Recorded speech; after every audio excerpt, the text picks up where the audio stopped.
अस्सलाम वालेकुम जी। शहर कायद कराची की अगर हम बात करें तो यूं तो कई मामलात ऐसे हैं जिसमें उसको सबकत हासिल है। वैसे पाकिस्तान का सबसे बड़ा शहर है और पाकिस्तान का 70% रेवेन्यू यहाँ से जनरेट होता है। लेकिन जब यहाँ पर जहाज़ में आते हुए अगर आप फ्लाई करते हुए उतरते हैं तो आपको लगता है ऐसा है कि जैसे कंक्रीट का एक बेरब्त किस्म का जिसकी कोई सिमेट्री नहीं है, ऐसा कोई जंगल है जहाँ पर आप लैंड करने जा रहे हैं। और सड़क पर जैसे ही आप आते हैं तो ये सारे खदशात जो कराची के हवाले से आपको होते हैं, जो लोग कराची में नहीं रहते और पाकिस्तान के दूसरे हिस्सों से आते हैं, तो वो उनके जो खदशात हैं वो हकीकत का रूप धार लेते हैं।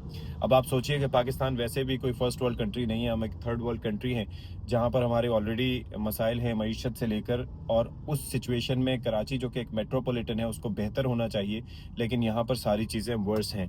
यहाँ का सीवरेज का निज़ाम वर्स, यहाँ पर ट्रांसपोर्टेशन का सिस्टम वर्स, यहाँ पर सड़कों की हालत नागुफ्ता है, यहाँ पर स्नैचिंग अपनी जगह, यहाँ पर जराइम अपनी जगह। लोग कह सकते हैं कि जी आबादी 2 करोड़ से ज़्यादा है तो शायद इस वजह से यहाँ पर जराइम भी हैं, लेकिन कौमियतें, तरह तरह की कौमियतों के लोग यहाँ पर वाबस्ता हैं, यहाँ पर रहते हैं, सॉरी।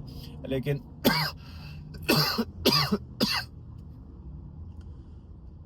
2 करोड़ से ज़्यादा आबादी का ये शहर है, तो शायद इसलिए भी कहा जाता है कि आबादी ज़्यादा है, हुदूद अरबा इसका वसी होता जा रहा है, तो इसलिए जराइम भी ज़्यादा है। लेकिन जराइम की रोकथाम के लिए पुलिसिंग जितनी बेहतर होनी चाहिए या कानून पर अमल दरामद होना चाहिए, वो यहाँ पर ना होने के बराबर है।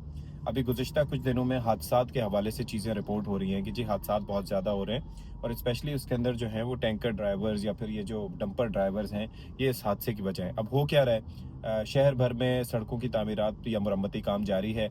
ये जो बीआरटी का प्रोजेक्ट है, ये कराची यूनिवर्सिटी की जो रोड है, इसको आपने देखा है कि यहाँ पर आए दिन कोई ना कोई हादसा यहाँ पर रुनुमा हो रहा होता है। अब मसाइल क्या हैं? ये हादसात अचानक क्यों हो गए हैं? ज़्यादा क्यों हो रहे हैं? एक तो ये है कि हर वक्त डंपर जो है उनको एक्सेस मिल चुकी है। दूसरा ये है कि अगर आप देखें कि पाकिस्तान में और ख़ास तौर पर पाकिस्तान में तो फिर भी, लेकिन कराची में ड्राइविंग लाइसेंस हासिल करना कोई मुश्किल बात नहीं है। आप जैसे ही जाएंगे सड़क पर, वहाँ पर किसी भी लाइसेंसिंग ब्रांच के बाहर जाएंगे तो तमाम तर ट्रैफिक पुलिस के दावों के बरक्स वहाँ पर आपको एजेंट माफियाज नज़र आएंगे। वो आपको कहेंगे जी इतने पैसे इजाफी दे दो, हम आपका लाइसेंस बनवा देंगे, आपको कोई टेस्ट देने की भी ज़रूरत नहीं होगी। एक तो ये मामला है। दूसरी चीज़ ये है कि टेस्ट आपने बनवा लिया। दूसरा, ये जो बड़ी गाड़ियाँ हैं या जो बसें हैं या जो ये जो टैंकर्स हैं, इनमें कोई सिलसिला नहीं है कि इनकी कोई फिटनेस चेकिंग हो। सोचिए, जो डिपार्टमेंट लाइसेंस इशू होता है, जिस तरीके से लाइसेंस इशू होता है, उसी तरीक़ेकार के तहत यहाँ पर फिटनेस चेक भी होते होंगे। यानी कि गए, आपने कुछ पैसे दिए और उसके बाद गाड़ी फिट आपकी।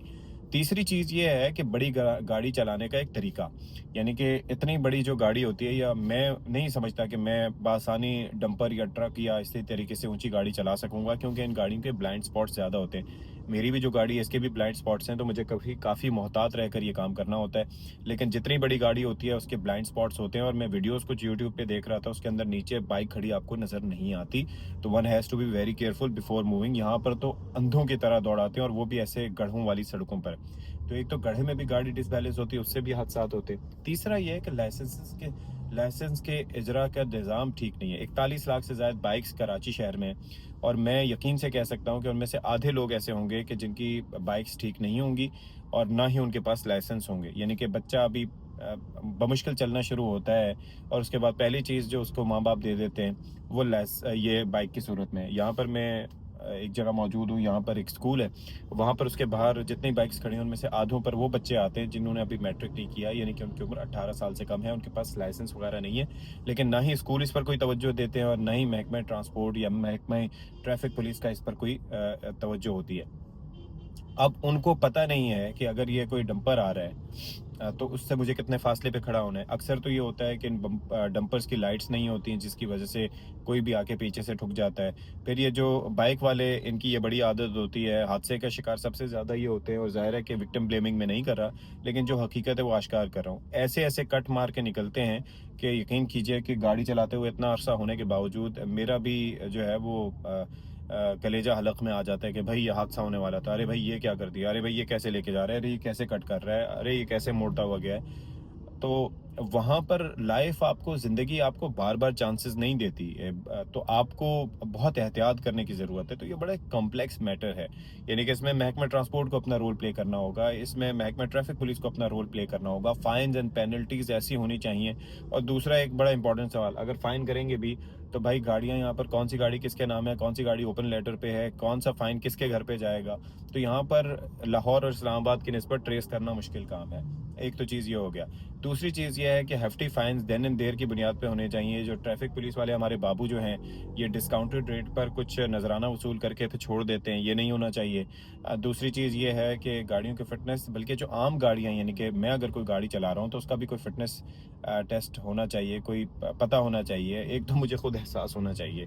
और गैर मेयारी जो हमारे पास 2 नंबर सामान जो अवेलेबल होता है, उसकी वजह से भी काफ़ी मसाइल होते हैं। जो हेलमेट्स बाइक वाले पहनते हैं, वो भी आप देख लें कि किस तरह के होते हैं कि उनसे भी मसाइल काफ़ी जन्म लेते हैं। तो ये काफ़ी इश्यूज़ हैं जिनको सॉर्ट करना चाहिए। ये किसी एक का मसला नहीं है, कोई एक समत ऐसी नहीं है कि जो ठीक ना हो।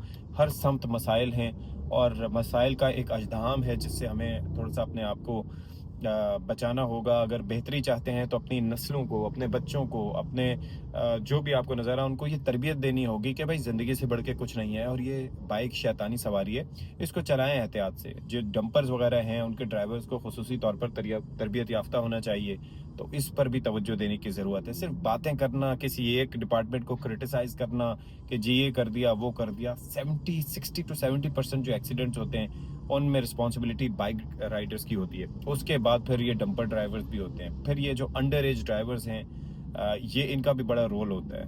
तो कलेक्टिव रिस्पॉन्सिबिलिटी जब तक नहीं लेंगे तब तक ये मसाइल इसी तरह रहेंगे, जब तब तक इसी तरीके से हम खबरें चलाते रहेंगे, रोते पीटते रहेंगे। अल्लाह अल्लाह खैर सल्ला।